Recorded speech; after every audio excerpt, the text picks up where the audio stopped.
The text from my sister, Vanessa, came 3 days before her wedding. Hey Lily, quick thing. Mom's worried about photos. Can you leave the oxygen tank in the hotel room during the ceremony, used for an hour? We can have someone bring it to the reception after.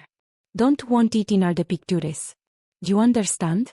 I stared at my phone, sitting in the pulmonology clinic where I received my weekly treatments. The oxygen concentrator hummed quietly beside me, the cannula resting comfortably in my nose. After 2 years, I'd almost forgotten it was there. Idiopathic pulmonary fibrosis. Diagnosed at 26. A medical anomaly, since the disease typically affected people over 60. My lungs were scarring, stiffening, making every breath harder than it should be. The oxygen wasn't optional. It wasn't cosmetic. It kept me alive. But to my family, it was an inconvenience, an embarrassment. A drama, as my mother called it. When I was first diagnosed, Dad pat my shoulder and said, well, at least it's manageable. Not like you have a cancer or something. Mama immediately pivoted to worrying about how my situation would affect Vanessa's wedding planning. People will ask questions. It become the focus. This is Vanessa's day. Vanessa, my older sister by 4 years, was marrying Connor Blake, a corporate attorney at a prestigious firm. The wedding was a lavish affair at the Rosewood Estate, 200 guests, a string quartet, imported flowers. She'd spent 18 months planning it, documenting every detail on social media under almohadilla Vanessa heads her up believer after. My declining health had become a disruption to that narrative. Family dinners turned into lectures about staying positive and not making everything about my illness. When I missed Vanessa's bachelorette trip due to a hospital stay for pneumonia, she'd texted coldly. I guess some things are more important than family. Now, the oxygen tank seemed to be the final straw. I typed a reply. The oxygen isn't optional. I need it to breathe. Her response came instantly. It's 1 hour. Just sit in the back. Please don't make this difficult. What they didn't know, what they never explained because they never asked, was that my pulmonologist wasn't just any doctor. Dr. Marcus Reeves was the leading researcher on early onset pulmonary fibrosis in the country. He ran the Advanced Lung Disease Program at University Medical Center, published groundbreaking research, and consulted on complex cases worldwide. He was also Connor's college roommate and best friend. Connor had mentioned it casually at a family dinner 6 months earlier. My best man Marcus is flying in from a conference in Geneva. Brilliant guy, some kind of lung specialist. Subs lives for a living while he used shuffle papers. Ide frozen midbite. Dr. Marcus Reeves. Yeah, you know him. Is my pulmonologist. The table had gone silent. Then Mom laughed nervously. What a small world. Well, don't bore him with medical talk at the wedding. He probably wants a break from all that. They never mentioned it again. Never asked about my treatment. Never wondered why a doctor of his caliber managed my case. They filed it away as coincidence and went back to discussing centerpiece options. What they especially didn't know was that he wasn't a used Dr. Reeves' patient, he was his research partner. 6 months after my diagnosis, they invited me to join an experimental treatment protocol he was developing. My case became central to his study. I co-authored 2 published papers with him on early intervention strategies. Last month, his research won a national award from the NIH. My case study was featured in his presentation. He thanked me by name in his speech, calling me an extraordinary partner in advancing our understanding of this devastating disease. My family hadn't watched. They were too busy with wedding prep. I didn't reply to Vanessa's message. Instead, I finished my treatment and packed for the wedding weekend. The rehearsal dinner. Friday evening's rehearsal dinner was held at an upscale restaurant. I arrived with my portable oxygen concentrator tucked in a small backpack, the cannula discreetly in place. Vanessa hugged me at the entrance, then immediately glanced at my backpack. Is that? Yes. I need it. She bit her lip. Okay, but maybe sit near the back. And tomorrow, for the ceremony, we talked about that, right? We'll discuss it tomorrow, he said calmly. Dinner was the usual performance, Vanessa and Connor glowing at the head table, Dad giving a toast about his accomplished daughters, lingering on Vanessa's career and Connor's achievements. He mentioned me only briefly. Our sweet Lily was dealing with some AR challenges, but staying strong. Some AR challenges. As if it were a mild chord. Across the room, Dr. Reeves sat with the groomsmen. I'd seen him countless times in clinical settings, but never in a tuxedo. He caught my eye and gave a small nod. Professional acknowledgement, nothing more. After dinner, Connor approached with Dr. Reeves beside him. Lily, Marcus was just asking about you. A small world that you were one of his patients. Dr. Reeves' tone was calm, measured. Good to see you outside the clinic, Lily. How have you been feeling? Stable. Maintaining the protocol. Excellent. Make sure you're not overexerting this weekend. Weddings can be taxing. Vanessa drifted over, champagne in hand. Marcus, you're not going to talk medicine all night, are you? Connor says you're brilliant but you work too much. Just checking on a patient, Dr. Reeves said mildly. Well, Lily's fine. Tomorrow's going to be perfect. We've planned everything down to the minute. She squeezed my arm. And we figured out the oxygen thing. Lily's going to leave it in the hotel room during the ceremony. Just an hour. Totally manageable. Dr. Reeves' expression changed sadly. I'm sorry. Leave what in the hotel room? Her oxygen tank. It's bulky and shows up in photos. Used for the ceremony and pictures. She can breathe on her own for an hour, right? It's not like she's dying or anything. The temperature in the conversation dropped 20 degrees. Vanessa, he began softly, but Dr. Reeves interrupted, his voice calm, but with clinical authority. Miss Harley, your sister has idiopathic pulmonary fibrosis. Her lung capacity is compromised. The supplemental oxygen isn't a cosmetic or optional, it's life-sustaining medical equipment. Vanessa gave a nervous laugh. But it's just an hour.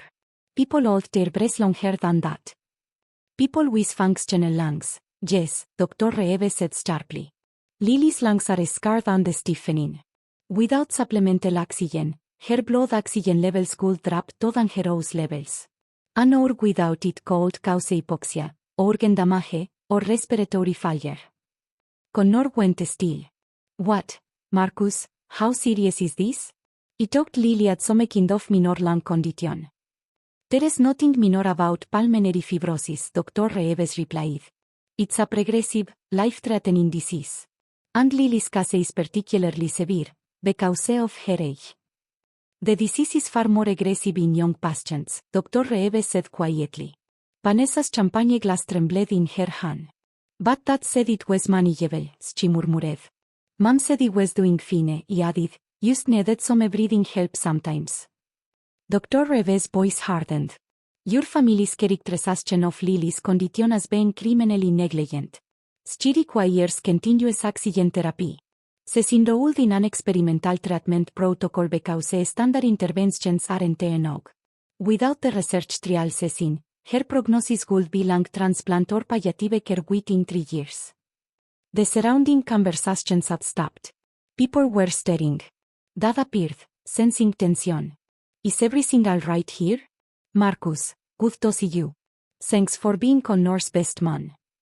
Dr. Reeves nodded slightly. Mr. Harley, I was just explaining to your daughters that Lily's oxygen therapy is medically necessary. I understand there has been a request for her to go without it during tomorrow's ceremony. That's expression tightened. Well, it's used for photos. Surely she can manage for a short time. We don't want the wedding pictures to look like a hospital scene. Dr. Reeves straightened to his full height. As Lily's treating physician, I'm stating unequivocally that removing her oxygen therapy for any period is medically inadvisable and potentially life-threatening. If she's pressured to do so, and experiences any adverse medical event as a result, ella be obligated to report it to the state medical board as a case of family-inflicted medical neglect. The silence that followed was absolute. Mama joined us, her face pale. Medical board? That's extreme. We reused trying to avenge wedding photos. You're asking your daughter to risk her health and safety for aesthetics, Dr. Reeves said flatly. That's not extreme. That's abusive. And if Lily experiences any respiratory distress tomorrow because she felt pressured to forego necessary medical equipment, I will document it as such. Vanessa's voice was barely a whisper. I didn't know. I thought it was used, I didn't know. You didn't ask, he said quietly. I tried to tell you how serious it was when it was diagnosed. That said, at least it's not cancer. Mom said I was making everything about myself. You said I was being dramatic when I missed your bachelorette party because I was hospitalized with pneumonia. Connor looked stricken. Marcus, you never mentioned, I you said Lily was your patient, but you didn't say it was this serious. Patient confidentiality, Dr. Reeves replied. Lily's condition is her information to share. But when he hears us being pressured to endanger her health for wedding photos, confidentiality becomes secondary to patient safety. Several guests were openly watching now. Vanessa's perfect wedding weekend was unraveling in real time. Dr. Reeves turned to me. Lily, I need to be clear. If you feel any pressure whatsoever to remove your oxygen therapy tomorrow, I want you to leave the venue immediately and call my emergency line. Your health is not negotiable. Do you understand? Yes, he said softly. I looked at my family with something close to contempt. Your daughter is alive because of an experimental treatment that most patients will never have access to. She's contributing to research that will save lives, and you're treating her like she's ruining your photo opportunities. It's unconscionable. I walked away. Connor followed him, throwing me an apologetic glance. The rehearsal dinner dissolved into awkward small talk and early departures. I went back to my hotel room alone. Midnight. There was a knock at my door. Vanessa stood in the hallway, still in her rehearsal dinner dress, mascara streaked down her cheeks. Can I come in? I nodded. She sat on the edge of the bed, looking smaller than I'd ever seen her. I didn't know, she said finally. I swear, Lily, I didn't know it was that serious. You always seemed, okay. You were still working, still going places. I thought the oxygen was just helping you breathe easier, not keeping you alive. I tried to tell you. More than once. I know, she whispered. I didn't listen. None of us did. We were so focused on me, on the wedding, on everything being perfect, and you were just there, quiet, with your oxygen. Tears streamed down her face. Marcus said, experimental treatment. I said, transplant or palliative care. Lily, are you dying? I took a slow breath. Everyone with this disease eventually progresses. The trial is working for now. My lung function stabilized instead of declining. But yes, without intervention, this disease is fatal. She sobbed openly. And I asked you to hide your oxygen tank for photos. Oh God, I'm a monster. You're not a monster, he said gently. You just didn't understand. I didn't want to understand, she admitted. It was easier to think you were being dramatic, that you were exaggerating for attention. Because if it was really serious, that good man, she couldn't finish the sentence.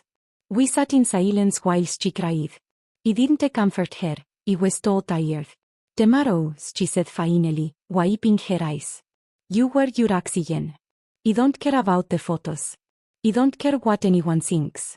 You were whatever you need, and if anyone has a problem with it, they can leave.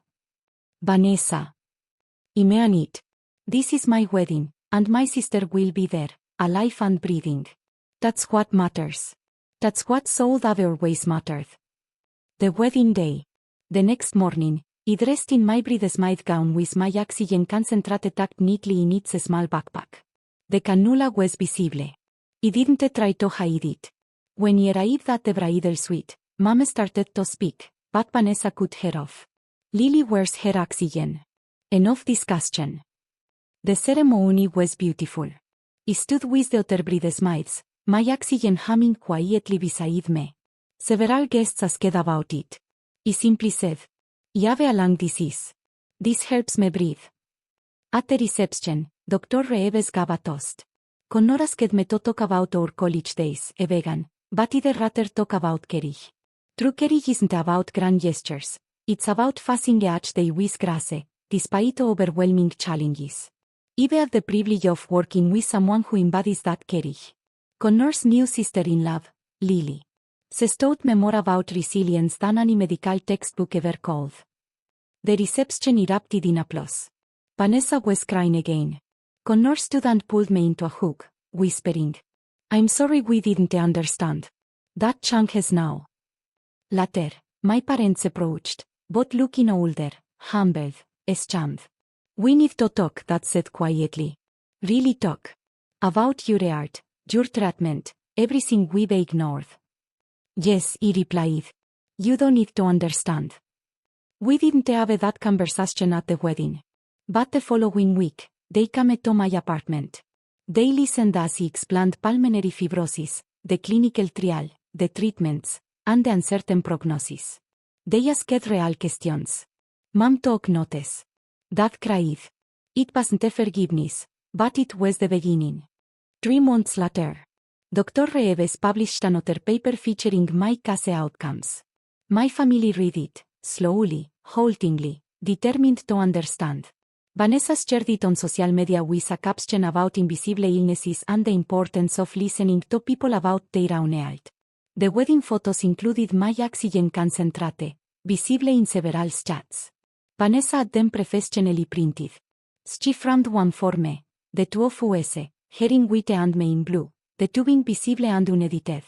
On the back, she wrote, "The most beautiful thing in this photo is that you're breathing." She was right.